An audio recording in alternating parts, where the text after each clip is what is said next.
Bueno, mientras Javiera y Agustín resuelven sus camaritas,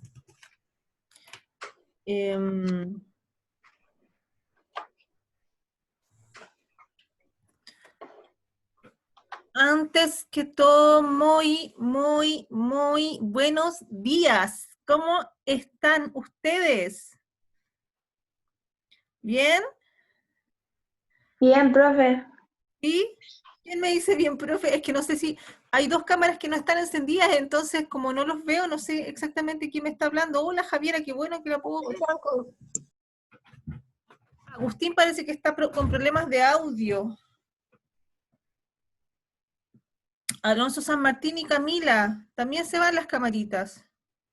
Estamos bien sentaditos para empezar, bien apoyados, ¿cierto? En nuestras sillas, idealmente al lado de una mesita donde tengo el computador o el celular, ¿sí? ¿Cierto? Porque es súper importante partir súper cómodos. Javiera Villegas, ya, me queda claro. Me queda súper claro, gracias. Agustín y Camila no los alcanzo a ver. Bueno, mientras tanto traten de resolver el tema de sus cámaras para que podamos después ir interactuando, ir conversando un poco, ¿ya? Y bueno, les cuento que lo que nosotros estuvimos trabajando ya con otro curso es, tu PC no tiene altavoz. Ok, Javiera, sí lo entiendo. Muchas gracias. Vamos a hablar sobre arte colonial, ¿ya? Pero antes les voy a mostrar un poquito algunos trabajos de la vez anterior, de la semana antes pasada ya. ¿Se acuerdan que estuvimos viendo formas abiertas y cerradas, formas orgánicas y geométricas? ¿Se acuerdan? Por ahí. Les voy a mostrar algunos ejercicios como resultados, porque es importante que todos lo hagamos, ¿ya?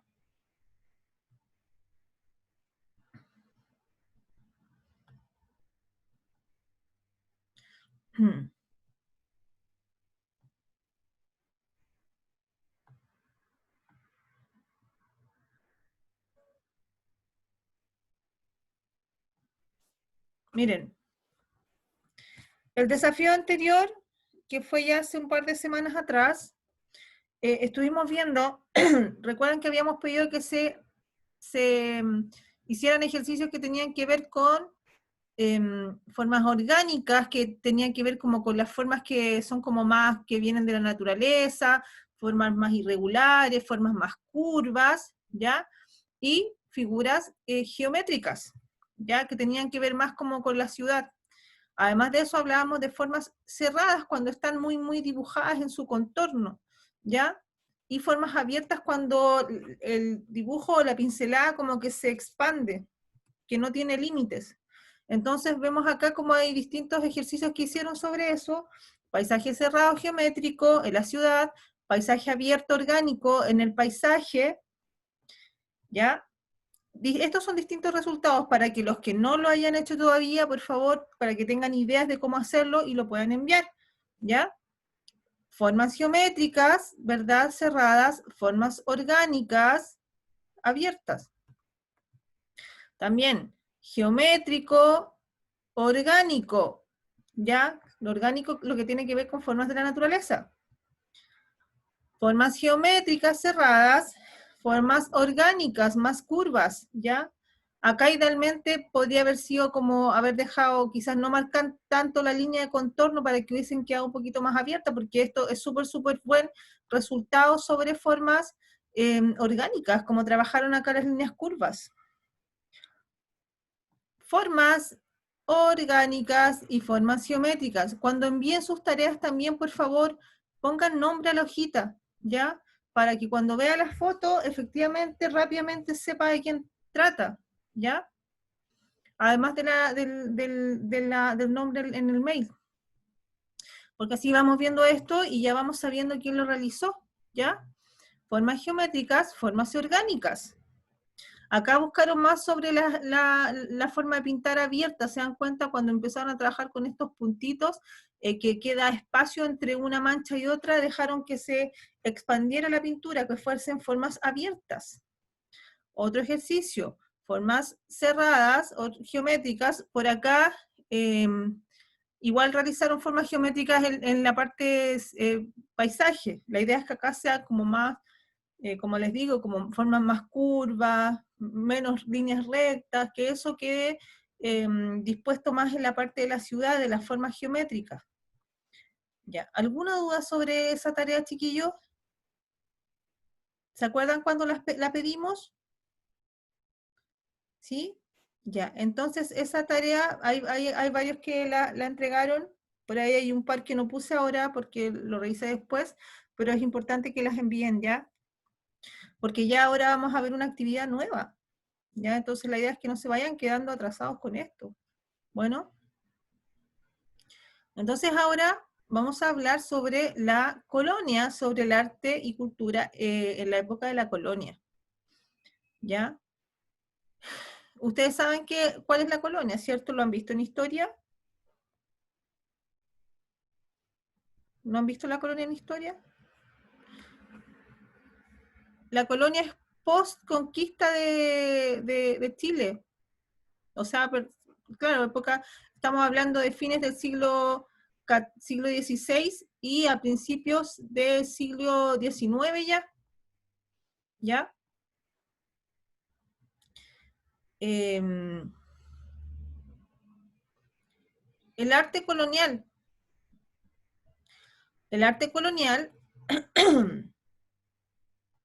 nos referimos a las manifestaciones artísticas que se produjeron en la época de la colonia, ya sea arquitectura, pintura, artesanía, orfebrería, ¿ya? Todos los elementos que fueron creados en esa época. Entonces, estamos hablando, claro, fines del siglo XVIII, principios del XIX, un elemento que sucedió mucho en el arte colonial, como fue época posterior, época de conquista, ¿cierto? Y cómo se fue imponiendo, perdón, cómo se fue imponiendo la cultura española por sobre las etnias indígenas, ¿ya? Ellos lo que más reflejaron en el arte de la época fueron enseñanzas religiosas, ¿ya? Fue como el medio de educar y de evangelizar a las personas, ¿ya? Porque en esta época la gente en general no sabía leer, por ejemplo, ni escribir. Entonces, ¿cómo educaban a la gente? A partir de imágenes y dibujos, ¿ya? Y esto se fue fusionando entre, digamos, los aborígenes americanos y la conquista española. Entonces, lo que hablábamos recién, si bien lo que a España le importaba tener como liderazgo, ¿cierto?, en los lugares los territorios que iba conquistando, también para ellos siempre fue súper presente la misión de la religión, ¿ya? Y como les decía, se produjo una mezcla entre lo español y lo indígena, ¿ya? En un principio los artistas los traían desde España para poder evangelizar a las personas a partir del arte, y después ellos fueron tomando aprendices de personas que vivían acá en el continente americano, ¿ya? Entonces muchos indígenas se volvieron aprendices. Y en el arte colonial vemos distintos elementos, ya distintos temas relacionados, por ejemplo, con la literatura, la pintura, la arquitectura y otro tipo de expresiones como la orfebrería, ¿cierto? Trabajo con la plata, con el oro, los tallados. En la pintura está el barroco, que lo vamos a hablar un poquito después, los retratos, ¿cierto? En la arquitectura también el barroco y el neoclásico, también lo vamos a ir hablando, ¿ya? El barroco tiene que ver como... el neoclásico tiene que ver cómo fueron adoptando distintos elementos del arte antiguo, como los griegos, los romanos, que en sus construcciones tenían muchos pilares, muchas columnas, que eran como elementos como súper simples, y el barroco fue como una contrarrespuesta, como que quisieron soltarse un poco y empezaron a trabajar con formas más curvas, sobre todo en la arquitectura también, poner como más decoraciones florales.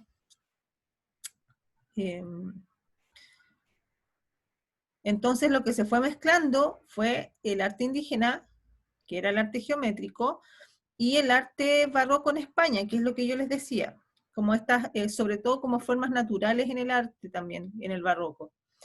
Y los indígenas de la época trabajaban mucho con lo geométrico.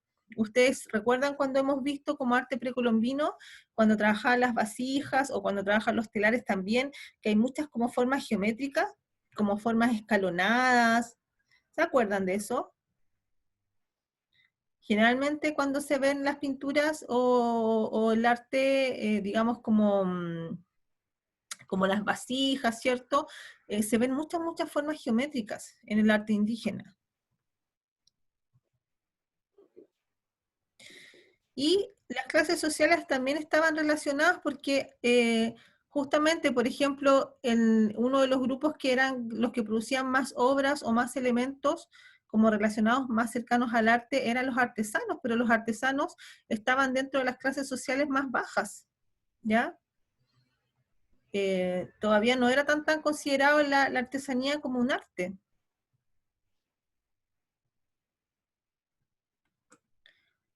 Ya.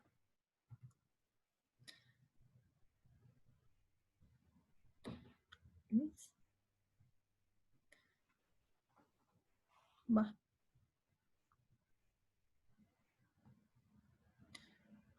por ahí. Ya. Y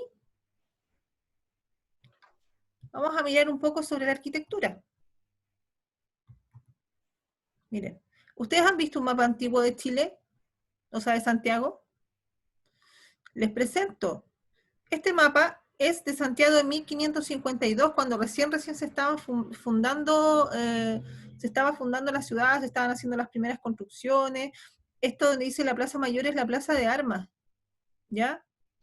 Por acá están todas las estructuras que son como las más importantes alrededor de la plaza. Acá está el Cerro Santa Lucía, acá está el río Mapocho. Cerro Santa Lucía se llamaba entonces el Cerro Huelén.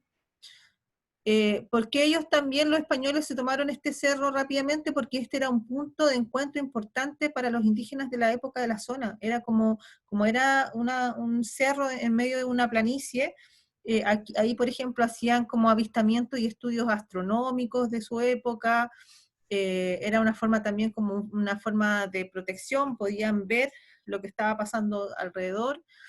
Y se llamaba el Cerro Huelén, era como donde ellos podían ver como en más medida. Y cuando los españoles llegaron, a ese cerro le pusieron el Cerro Santa Lucía, no porque sino más, porque no sé si ustedes saben, pero Santa Lucía era ciega, ¿ya? Entonces cuando le pusieron ese nombre, quisieron como hacer como relacionar la idea de que ya no iban a poder ver como antes veían desde ese cerro, ¿ya? Como enfatizando como la presión española, ¿ya? Esa era como la lógica que tenían de por qué se les puso Santa Lucía. El río Mapocho, entonces hablábamos. ¿Han escuchado ustedes hablar de la chimba? ¿Sí? Dedito para arriba, ¿quién ha escuchado hablar de la chimba?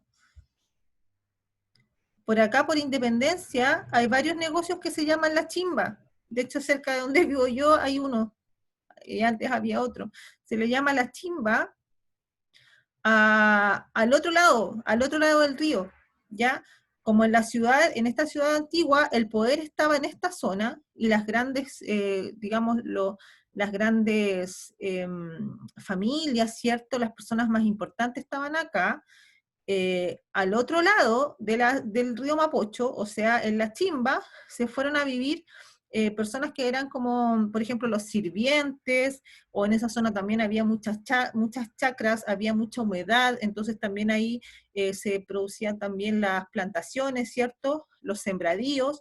Por eso también al otro lado del río actualmente está La Vega.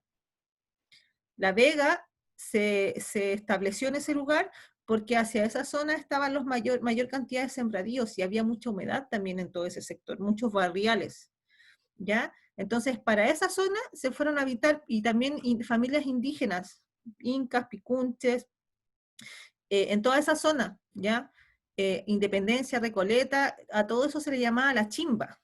Y ahí generalmente acá habitaban en esta zona más como los estratos más bajos, los empleados, los sirvientes, ¿ya? Este es una foto, o sea, un mapa dibujado, perdón, más de un poquito más adelante, ¿ya? Cuando la ciudad ya se estaba organizando en forma de cuadrícula, ¿cierto? Como cuadraditos, como un tablero de ajedrez, y al otro lado del río estaba la chimba, ¿ya? ¿Ustedes saben por qué se han fijado que acá hacia la zona norte también se concentran muchos hospitales antiguos, hay cementerios también, los cementerios más antiguos que existían, la escuela de medicina, todo lo relacionado con salud estaba hacia el otro lado, porque ahí se producían la mayor cantidad de enfermedades. Como eran menos recursos también, había también menos higiene.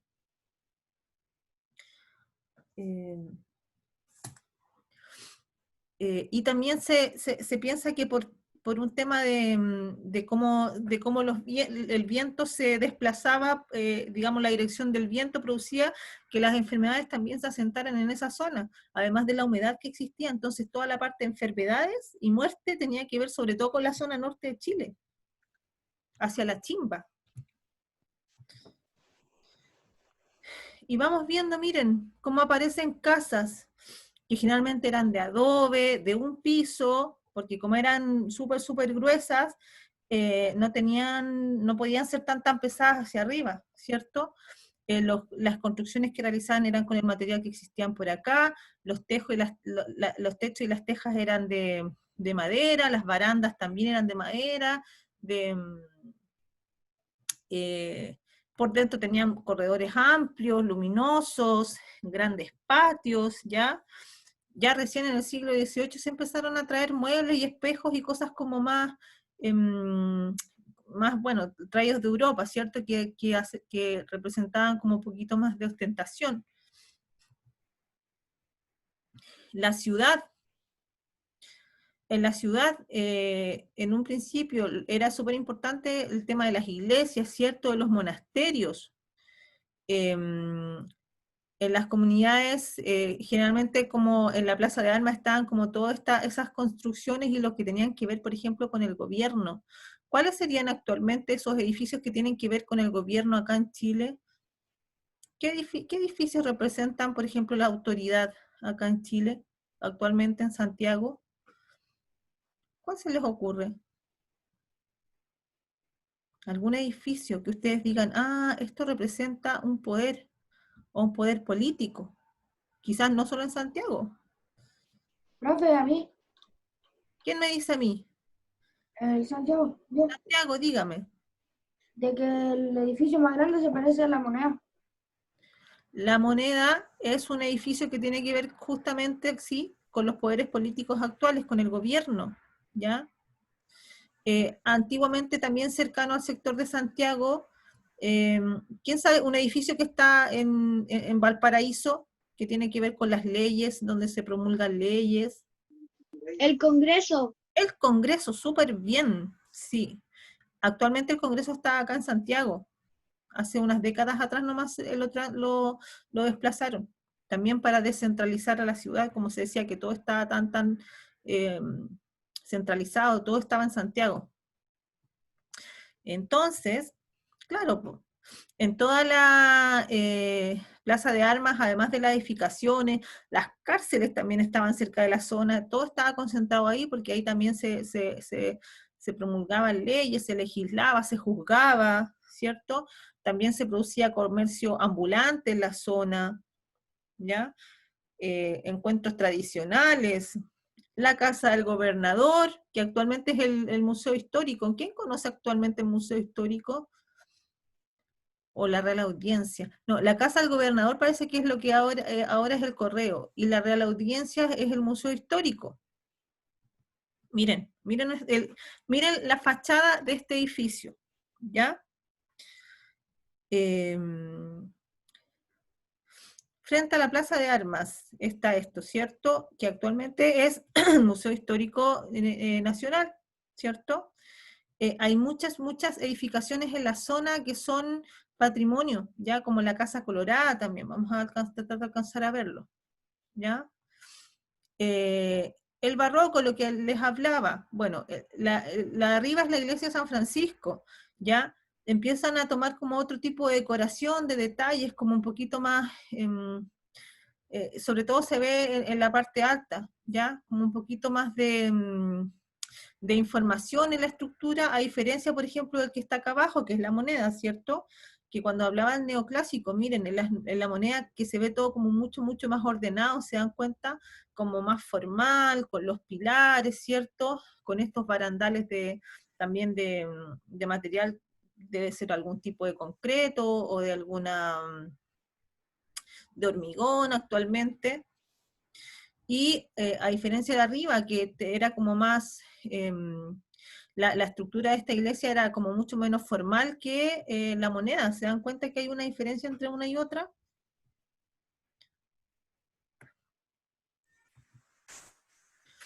Vamos viendo, y como hemos hablado, el tema de la religión era súper, súper importante, entonces empezaron a construir iglesias.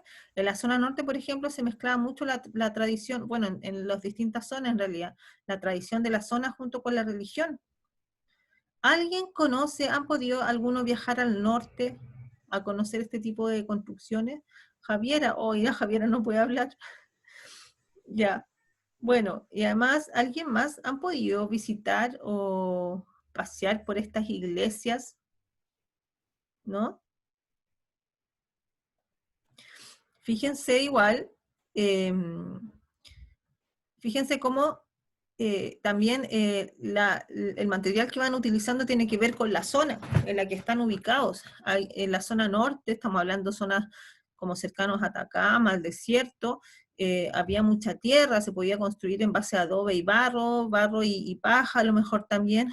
Entonces, los muros también eran súper gruesos, ¿ya? Y con poca... Profe, Dígame. Dígame yo qué. una vez fui a una iglesia así, ¿Sí? ¿Pudiste conocer una iglesia como estas? sí, ¿Y cómo eran por dentro? como así como de piedra, De mucha piedra, ¿cierto? sí. Y fíjense que eran como con muy poquitas ventanas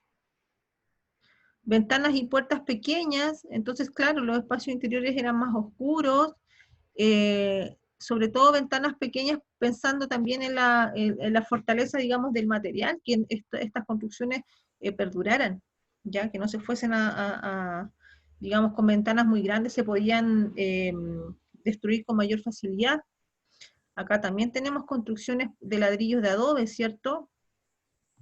Por acá los campanarios. Este campanario es un ejercicio que está hecho como con mayor altura, ¿verdad?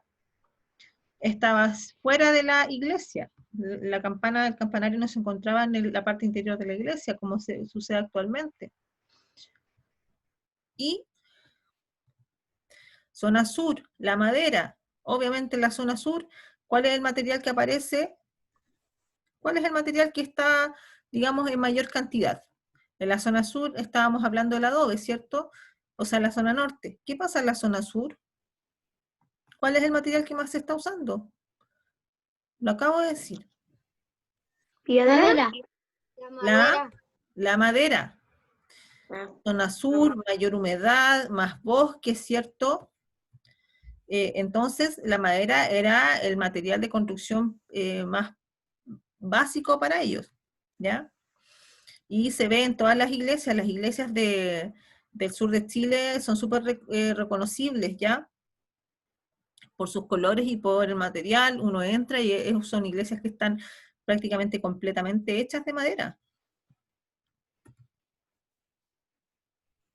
Entonces estamos hablando en la pintura referentes motivos religiosos, ¿cierto? Que es lo que hablábamos también, San Francisco de Asís, referentes, elementos que todavía existen y están siendo muy, muy cuidados y resguardados de la pintura, ¿ya? Inmaculada Concepción. Y las pinturas que están mejor guardadas son las que se encuentran en la iglesia de San Francisco, ¿ya? Que antes era un convento, ¿ya? El nacimiento de San Francisco, son pinturas antiguas al óleo. Por acá hay 3 representantes importantes, que eso los vamos a ver con más calma. Lo que les quiero presentar ahora va a ser la actividad que vamos a dejar para esta semana, ¿ya? por favor, pongámonos al día con lo que falta. Miren. Ahora nos vamos, antes de mostrarle el resto, tengámonos de mirar las fachadas, ¿ya? Lo que hemos hablado. Por ejemplo, esta es la casa colorada que está también a un costado de la Plaza de Armas, ¿ya? Que actualmente es un museo. En las construcciones que podemos encontrar ladrillos, podemos encontrar adobe, bueno, generalmente pintaban con cal, entonces muchas veces las casas coloniales eran blancas, ¿ya? Tenían estos barandales que son de fierro, a lo mejor eran de madera también en esa época.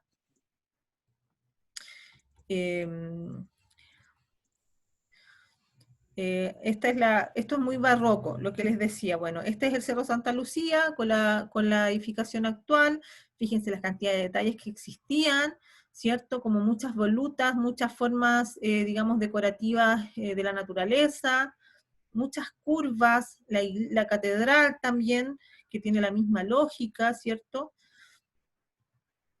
Esta es la iglesia de San Francisco, que está también en el centro de Santiago. Miren, pregunta, en la casa, ¿cuántos tienen cartón? Cualquier tipo de cartón. Cartón delgado, cartón de caja de té, cartón de caja de cereal, cualquier tipo de cartón. Vamos a necesitar pedazos muy, muy pequeñitos, ¿ya? ¿Por qué? ¿Polet en la casa no tiene cartón? ¿Sí o no? A ver, dedito para arriba. ¿Quién tiene cartón en la casa? Con el dedito para arriba. Agustín, ¿tú tienes cartón en casa? No me acuerdo, tendría que ver. Ya. ¿Y pegamento? ¿Quién tiene pegamento en casa? Dedito para arriba el que tenga pegamento en casa. Ya. Ya. ¿Por qué? Lo que vamos a hacer ahora con papel, esto lo pueden ir anotando, chiquillos. Papel, lápices de colores, cartón. ¿Ya? Vamos a realizar papel, lápices de colores, trocitos de cartón, pegamento. Si no tuviesen pegamento o no tuviesen cartón, lo pueden hacer dibujado. ¿Ya? Acá la idea es trabajar solo con los materiales que hay en casa, no salir de la casa para conseguir nada, ¿ya? Lo que tengan en la casa para resolver va a estar bien, ¿ya? Vamos a crear un retablo de una construcción colonial. ¿Ustedes saben lo que es un retablo? Lo que estamos viendo ahora, que son estas estructuras que como que representan la fachada, como la parte delantera del edificio, ¿ya? Ojo, acá les voy a mostrar unos retablos que son como mucho, mucho más detallados, ¿cierto? Como mucho más, digamos, con muchos más materiales, más detalles, colores. Yo quiero que sea algo simple, ¿ya? Realicen un retablo simple con los materiales que tienen, viendo construcciones de la época colonial, ¿ya? Como eran quizás las puertas, cómo estaban construidas las ventanas, a lo mejor el muro era adobe o a lo mejor era ladrillo, ¿ya? Eso ustedes lo van a, en un papel, lo vamos a dibujar, lo vamos a pintar, ¿ya? Pero van a elegir solo ciertos pequeños elementos que ustedes puedan trabajar como relieve. Pequeños elementos, no completamente. Por ejemplo, a lo mejor en este detalle yo voy a pintar el muro, voy a pintar el tejado a lo mejor, y quiero poner un poquito de cartón en el borde de la puerta. O a lo mejor voy a pintar toda esta parte de abajo y en la parte de arriba le voy a hacer relieve con cartón en la techumbre. ¿Ya? ¿Se entiende? Vayan diciéndome con el dedito si se entiende. Les voy mostrando lo mismo, retablos, distintos retablos de distintos lugares, ¿ya? Cómo se van viendo las construcciones. Entonces, lo importante es que, básicamente, vamos a pintar, fíjense, este también es antiguo, a dibujar y pintar la fachada de un edificio colonial, ¿ya? Utilizando ciertos elementos para hacer el relieve. Si quieren también pueden escribir lo que yo estoy diciendo ahora. Dibujar y pintar, escríbalo al tiro. Dibujar y pintar. Dibujar y pintar la fachada de un edificio colonial. Repito, dibujar y pintar la fachada de un edificio colonial.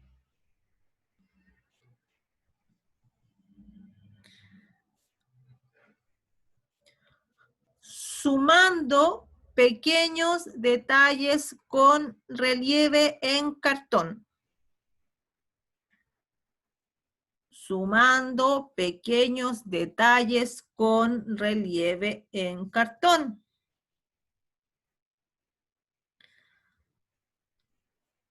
Diego, ¿anotaste lo que dije?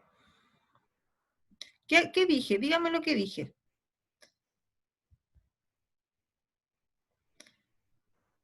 Dibujar y pintar la fachada de un edificio colonial y con pedazos de cartón hacer los detalles. Algunos detalles, ¿ya?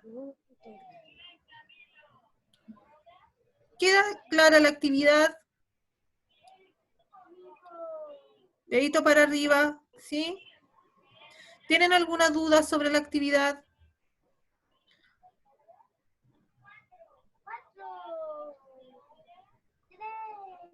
Por aquí lo estoy viendo de frente a todos. Denise, que no la veo. A ver, ¿alguien tiene alguna duda sobre el material? La idea no es que vengamos y hagamos una maqueta gigantesca con todos los detalles, con el patio, no es maqueta, ¿ya? Es para que vayamos viendo y recordando los distintos elementos que tienen las casas coloniales, ¿ya? La fachada, ¿cierto? Alguien, repito, cualquier duda ahora, ¿ya? Porque la clase se está yendo, ¿ya? Entonces pónganse al día con la actividad también que les mostré de la semana antepasada, porfa, ¿ya? La clase se está terminando, ya que les vaya súper bien esta semana. Cuídense harto, abríguense, ¿ya? Y nos vemos la próxima clase, ¿ya? Recuerden, con nombre, sus tareitas con nombre al mail. ¿Estamos? Ya, gracias chiquillos. Cuídense. Profesora, Dígame. ahora, antes de que nos vayamos, la clase se